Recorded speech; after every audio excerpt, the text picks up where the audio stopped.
Om Sahanavavatu Sahanau Bhunaktu Saha Viryam Karavavahai Tejasvinavaditamastu ma Vidvishavahai.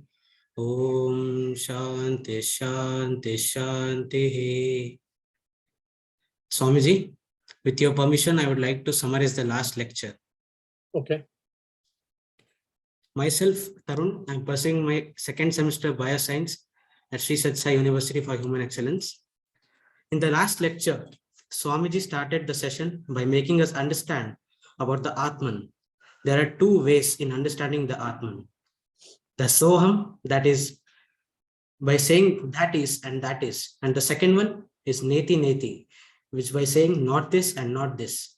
These were the two methods which were used by the philosophers in understanding the Atman. Swamiji then explained how this world or Jagat came into existence. To make us understand about the cosmology, Swami gave us a beautiful background of a pot, how the pot is been made. The pot maker is the efficient cause or the nimitta karana, and the material they used, which is clay, is upadana karana or the material cause. For anything to be created, there are two causes, the efficient cause or the person who creates it, and the material cause with what it has been made of. A question may arise that before how many years this world has been created and by whom? A Vedantian answer for this would be, we don't know, because the creation is anadi, which means it doesn't have any beginning, because time and space are also the part of creation itself. The answer to the question as to who created the world in terms of Vedanta, we call the creator as Ishvara, which is Brahma plus Maya. The material cause which was used to create the world was Maya. The Maya is nothing but the power of Brahman.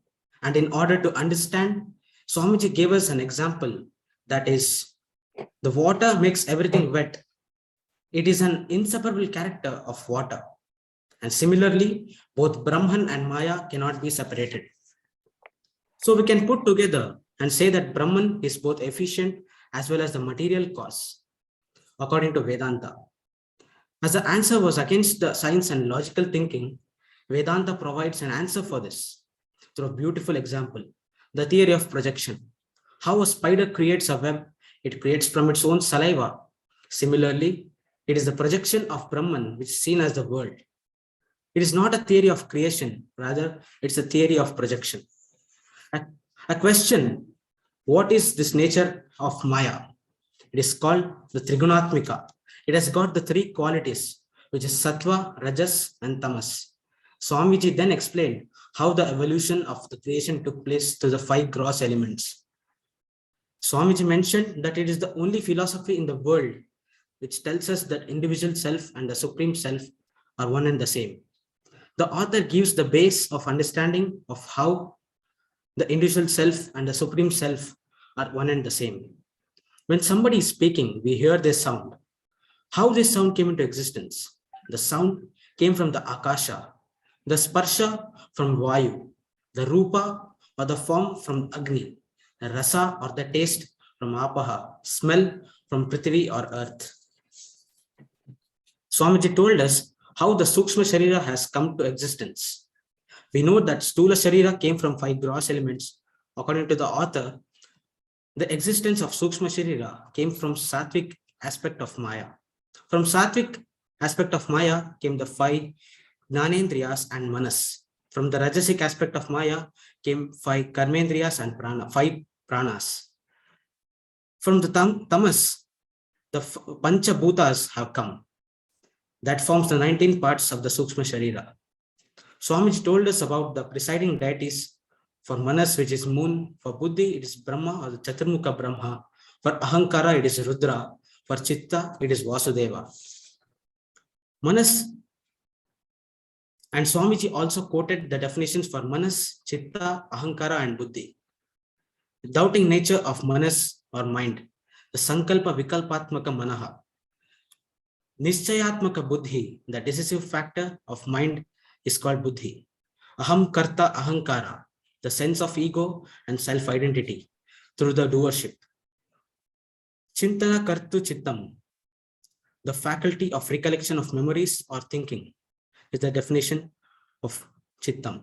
After explaining the nature of world, we learned the nature of Ishvara. The Ishvara is called as the one who has got the sixfold virtues. He is titled as Ishvara.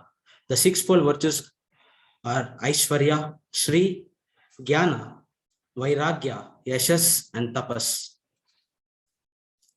And this is the summary of the last lecture. Over to you, Swamiji. Jananim Sharadam Devim Ramakrishnam Jagadgurum Padapadme Tayo Shritva Pranamami Muhurmuhum Namah Shri Yatirajaya Vivekananda Surayem Satchit Sukaswarupaya Swamine Tapaharine. So, my dear students, probably this will be the last lesson for Tattvabodha class. Maybe if necessary, 10 or maybe 5, 10, 15 minutes, I may take extra. But today, I want to finish this Tattvabodha class. It is not many important concepts except 2. So one of your friend told beautifully the previous class, 2 weeks before, there from the Maya, the whole world and ourselves, how we have come, it has been beautifully, very scientifically told by Vedanta. So the Dvaita philosophy tells that God is separate, God is a creator, and I have been created by the God, and the world has been created by the God, and all the three we are different. And among the individual beings, we are also different. So multiplicity of individualities has been told by dualistic philosophy. And in the qualified monoism, that is in Vishishtadvaita, ourselves, sentient beings and insentient things, both are part of the Lord. Amshi Amsha Bhava has been told. Whereas the Advaita alone is able to tell the unitary behind the universe and oneself and the creator, the God. All the three are from the one particle, are from the one truth, are from the one component. Now, if you see even the empirical science, what is science? What is doing it? The science searches for truth. That's how we define the science. Even the spirituality is also a science which is searching for the truth. And the Advaita, we belong to this Advaita school of philosophy. We should all feel proud that we belong to such a beautiful philosophy, grand philosophy, logical philosophy, rational philosophy, where thousands of years before, our rishis, our sages have been able to find out the unitary behind the universe and ourselves. What is that? The Brahman is only the principle, cosmic principle, or the consciousness by which neither the God or the individual soul and the world, all the three have come. So the unitariness among all these things has been found out. So here the author is telling, Evam Pinda Brahmandaroikam Sambhutam. Like, thus, there is no difference between individual soul as well as the creation or the world, or the other way, there is the identity between the Pindanda and the Brahmanda. That is the microcosm and macrocosm. Why? Probably if you remember the cosmology as explained in the Advaita Vedanta, from the Maya, the whole world has come how? Maya has got the nature of Sattva, Rajas and Tamas from Sattvic aspect. From Sattvic aspect of the Maya, our Jnanendriyas have come from 111 thing, and the composite of Sattvic thing, Antakarna, has come from Rajasika aspect of Maya. We got the Pancha Karmendriyas, the composite of Rajasika portion of the Tanmatras. We got the Pancha Pranas, and from the Tamasic aspect of Maya, we got Tanmatras, and from Tanmatras, Panchabhutas have come. And the whole world is made up of these Panchabhutas. So our Sukshma Sharira, as well as the Panchabhutas or the world, is made up of the same material, that is what Maya. So from this angle, there is no difference. Essentially, there is no difference between from the same material, either our subtle body and as well as the world is made up of. So there is an identity between the microcosm and macrocosm. And this is the beautiful, the grand, scientific, sublime truth given by Advaita Vedanta. Even today, the science is trying to find out the unitary existence between us and all the world, but still they are not able to. But whereas Advaita Vedanta is able to achieve it. Having said this, now the author makes an attempt saying that also essentially there is no difference between Jiva and Ishvara. Before getting to it, what is Jiva and what is Ishvara, we have to understand. The Brahman plus Maya is called Ishvara. Ishvara means it is not Shiva. Ishvara means Lord as the creator. And the Brahman plus Avidya or ignorance is nothing but the Jiva.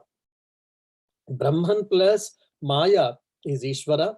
Brahman plus Agnana or Avidya, that is ignorance, is nothing but the Jiva. That's why they say, Stula Sharira Abhimani Jivanam Ekam Brahma Pratibimbam Bhavati. Saeva Jivaha Prakrutya Swasmat Ishwaram Bhinnatvena Janati. The reflection, as it were, of Brahman in Sukshma Sharira, which identifies itself with the grass body, is called Jiva. The Jiva, by nature, ignorance, takes Ishvara to be different from itself. After telling this, so the author is telling, Avidya san Atma Jiyo Uchyate. The awareness of the Atma, conditioned by the Upadhi, namely Avidya, is called Jiva. Brahman plus Avidya or ignorance is Jiva. Here Upadhi means limiting adjunct.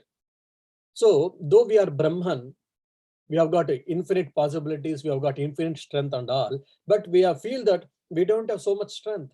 We are limited in our strength and etc. Why? We are feeling that we are limited, we are limited, we are limited. Why? Because what is that limiting adjunct? Is Avidya or Ajnana with the Jiva. So Avidya plus Brahman is nothing but the Jiva. Mayopadhisan Ishvara iti uchyate. The awareness conditioned Maya is known as Ishvara. Brahman plus Maya is nothing but the Ishvara. Evam Upadhi Vedat Jiveshvara Veda Drushtihi Yavat Paryantam Tishtati Tavat Paryantam Janana Maranadi Rupa Samsara Nivartate. If you see in the Tattvabodha first, that said Anubandha Chatushtaya, Adhikari, Vishaya, Sambandha, Prayojana, we were discussing. Adhikari, who is fit aspirant, who has got Sadhan Chatushtaya, Sampanna, fourfold qualifications, we had said. What is Vishaya? Vishaya is inquiring into the truth. Fine. And what is the Sambandha? The Sambandha is about myself and about the world where I am living. Then what?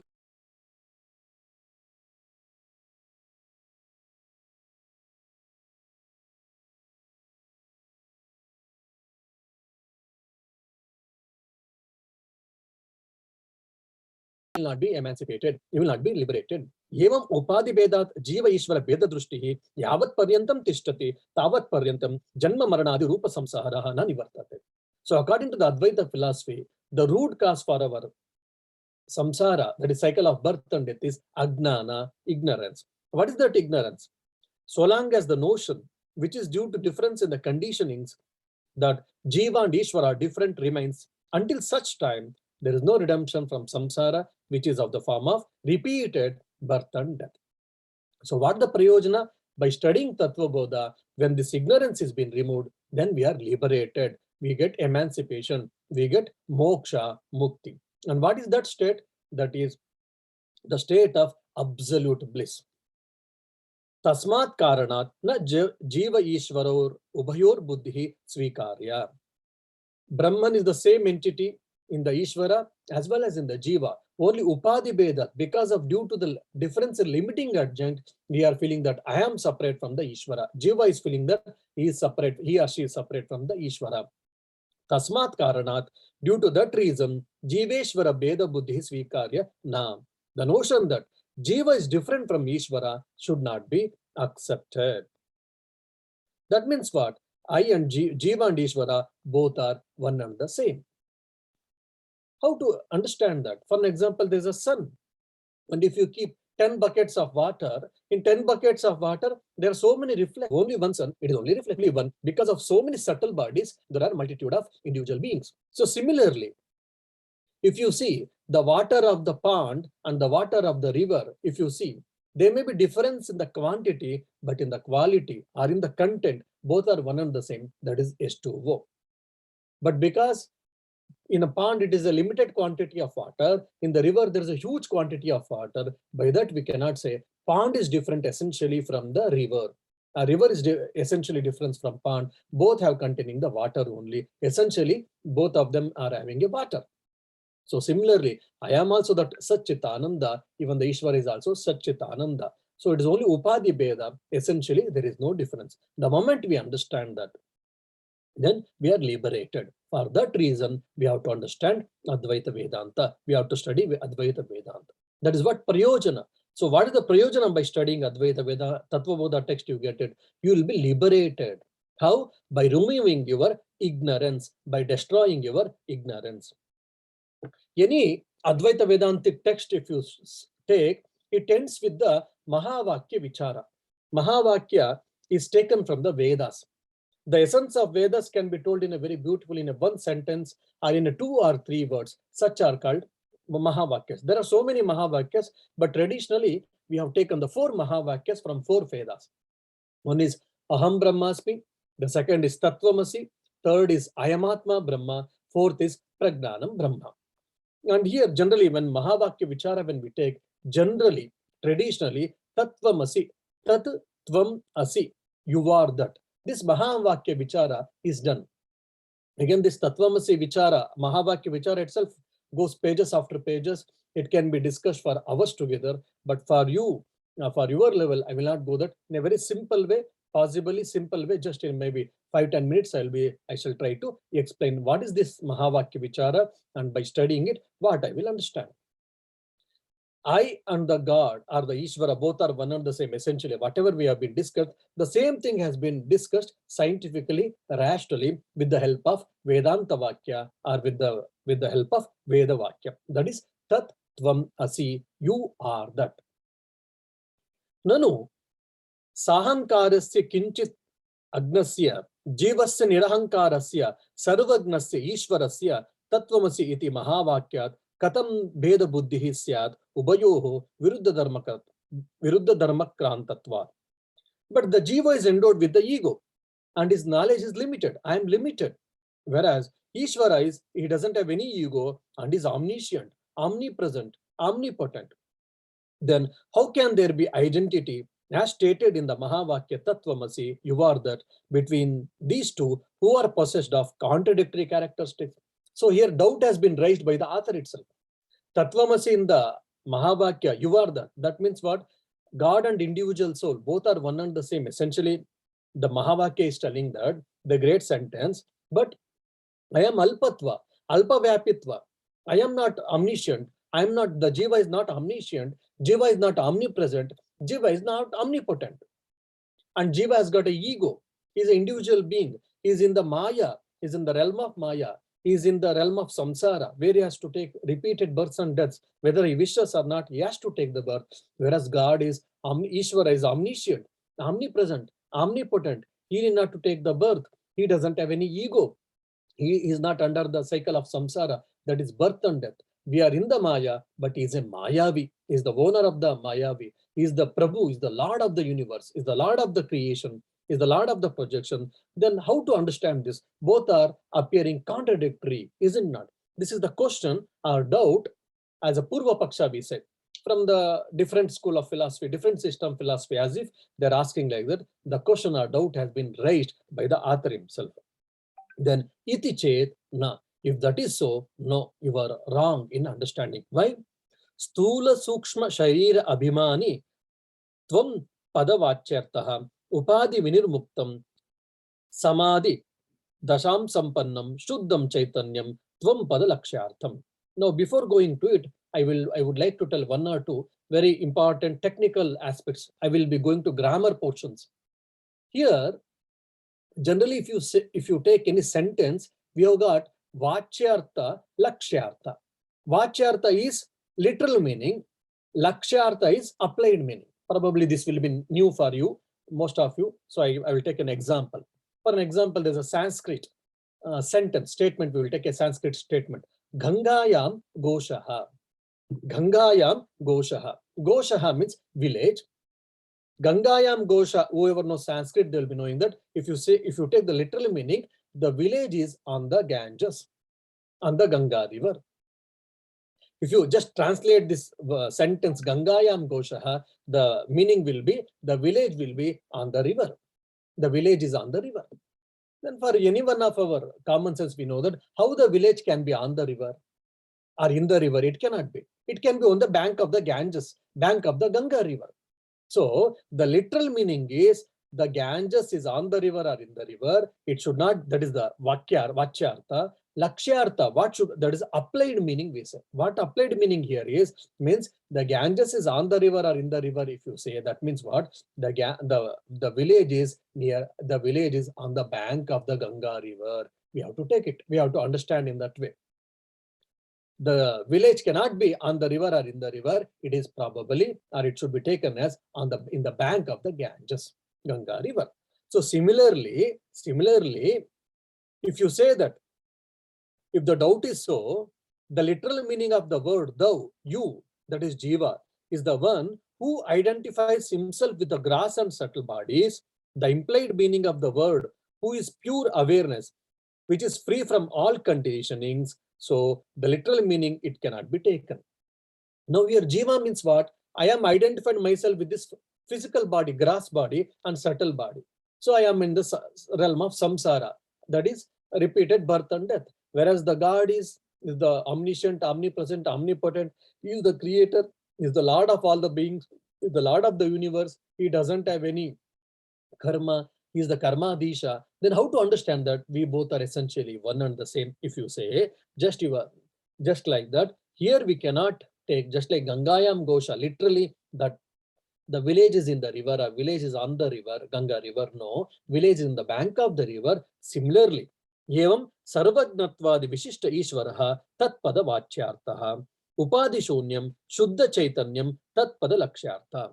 Here in the Jiva, alpatva, alpagnanitva, alpavyapakatva, limited we have got. I am limited in my knowledge, I am limited in my energy, I am limited in my form. All these things are there. So this these limiting adjuncts you should not take. Why? Because what is the definition of Jiva? Brahman plus avidya or ajnana is Jiva. So remove this avidya, you take as a pure consciousness. What is the pure consciousness? It is Brahman alone. So you remove all the Upadhi Vedas and you take just pure consciousness from the Jiva portion, just like the in the Lakshyartha we did, then that is what Brahman. So similarly, even with the Ishvara, he has got 6 lakshanas. He is the creator, is the sustainer, is the dissolver, or is the omniscient, omnipresent, omnipotent. Because of the Maya limiting adjunct, we are adding all these things. Even the Maya you remove. If you remove the Maya for the Ishvara, what happens? He has a pure consciousness, Shuddha Chaitanya. He is also Brahman alone.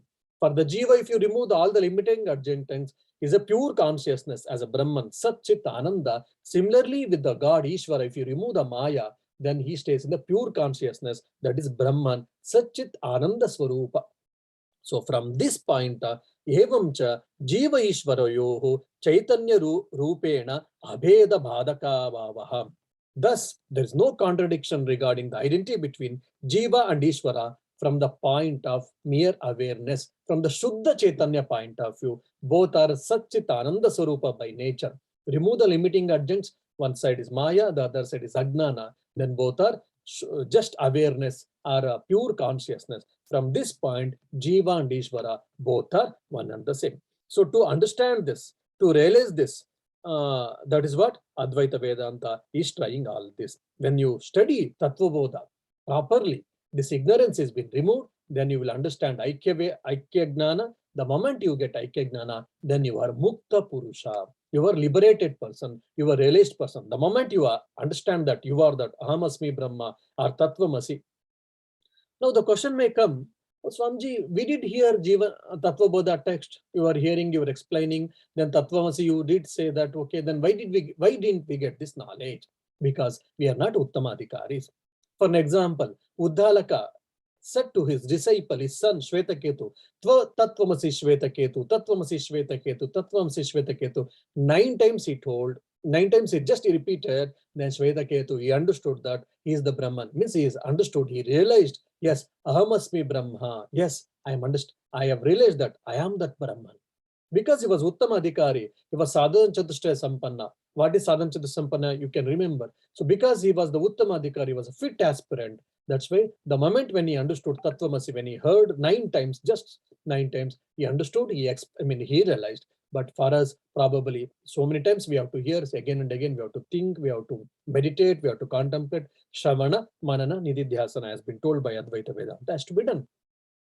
Now, after this, the author brings one more unique concept of Jivan Mukta, which is again unique in the Tattvabodha or for Advaita Vedanta.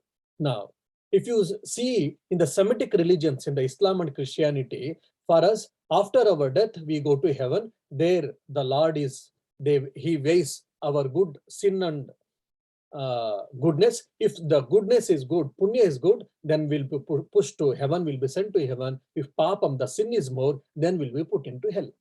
That's what Semitic religions like Islam and Christianity tells.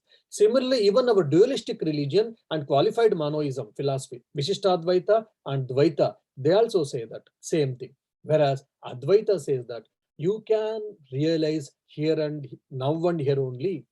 You can be Mukta Purusha living in the same body, in the same world. You need not to go to the above worlds. After your death, you go to the above worlds, you go to Kailasa, you go to Vaikunta, you go to particular loka, then you will get moksha or mukti. No. That's a one type of mukti, but Advaita Vedanta always professes, always advocates, always gives importance that Jivan Mukti is the most important thing, and it is a beautiful thing. One can get the emancipation living in this body, living in this empirical world, that is Earth. And what is that Jivan Mukta? How we can attain this Jivan Mukti? The moment when I understand I am that, Aham Brahmasmi, or Tattvamasi, then I will be Mukta Purusha, Jivan Mukta. एवं च वेदान्तवाक्यैः सद्गुरु उपदेशेन च सर्वेषु अपि भूतेषु येषां ब्रह्मबुद्धि रूपन्ना ते जीवन्मुक्ताः इत्यर्थः. Whatever by hearing the Vedantic teachings and the Guru's teachings, the Vedantic teachings imparted by the competent Guru, in whom the knowledge of Brahman is born, means Ahamasmi Brahma, I am that Brahman, for whom that knowledge has been dawned, he has understood, he has realized, they are the Jivan Muktas. They are liberated even while leaving. They are liberated even while leaving this empirical world. Nanu, Jivan Mukta kaha? Then who exactly is Jivan Mukta? What is his traits? What is his nature? If you ask, Yata Dehoham Purushoham Brahmanoham Shudroham Asmi iti Drudanischayas Tata Naham Brahmana Na Shudraha Na Purushaha Kintu Asangaha Sachidananda Swarupaha Prakasha Rupaha Sarvantaryami Chidakasha Rupa Asmi Drudanischaya Rupaha Aparoksha Jnanatvat Jivan Muktaha. Just like I feel that I have got a body, I am a body in a Brahmin caste, so I am a